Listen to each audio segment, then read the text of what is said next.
Sega.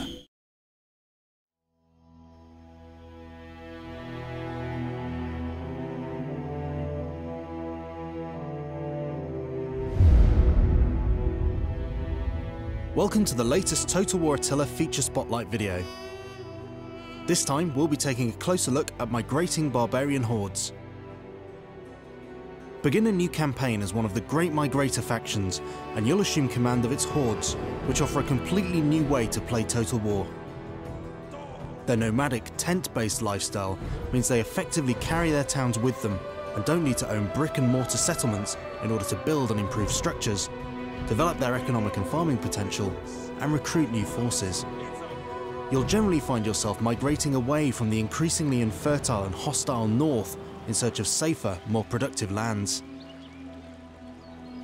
Playing as the Visigoths, for example, you start with 2 hordes in the middle of the Eastern Roman territory, and you're advised to head southwest and make inroads into the crumbling Western Roman Empire. Ultimately, you'll have a target location to reach, guided by your factional objectives, which places you on historical paths that the tribes took.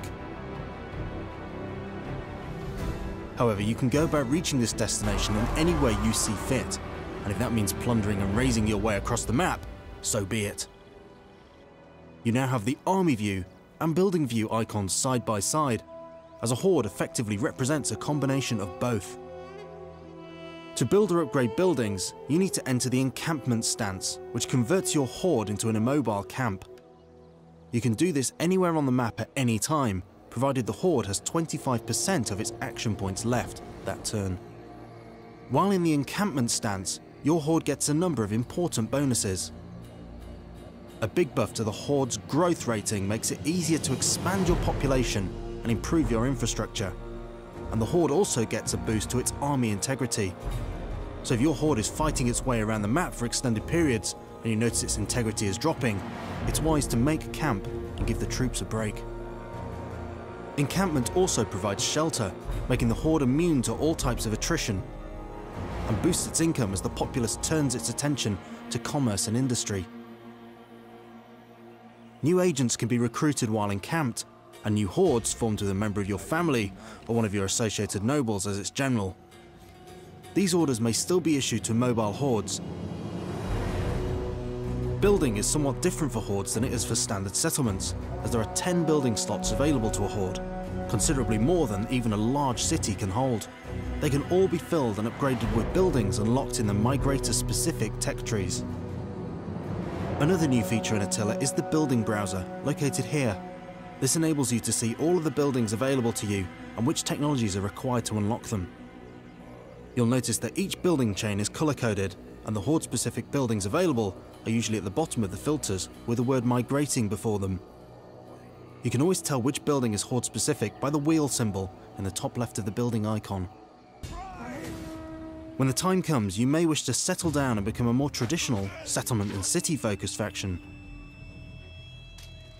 When one of your hordes conquers a settlement, you'll be given the option to occupy. If you choose to do so, this will end your faction's migration. At this point, all of your hordes will discard their horde infrastructures and become standard armies. This isn't a decision to be taken lightly, however, as the great majority of your campaign resources up to this point, such as income and food, are provided by your horde infrastructures. Settling is something you'll need to coordinate and plan for, so the bigger and more numerous your hordes, the more settlements you'll need to colonize in as short a time as possible in order to maintain your military and economic strength with the infrastructure of settlements.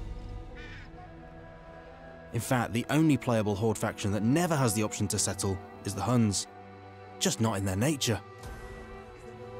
Settled migrator factions can always choose to hit the road again. In the faction menu under the summary panel, you can see whether your faction is migrating or not and where your capital city is located. By clicking Start Migration, you're one turn away from abandoning all your settlements and turning your armies back into hordes.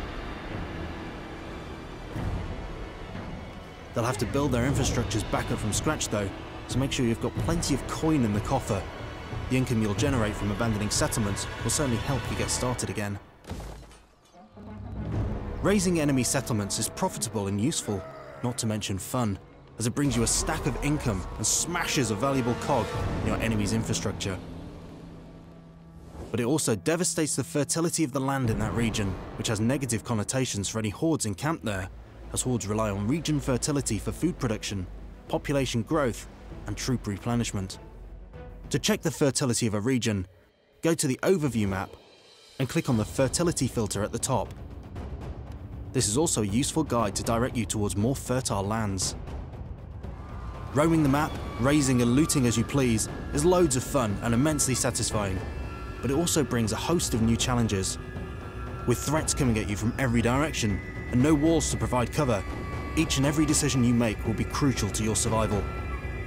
Will you struggle living hand to mouth, or will you master the lifestyle of the nomadic warrior to become a tribe of legendary renown? That's it for this feature spotlight. The Horde awaits you.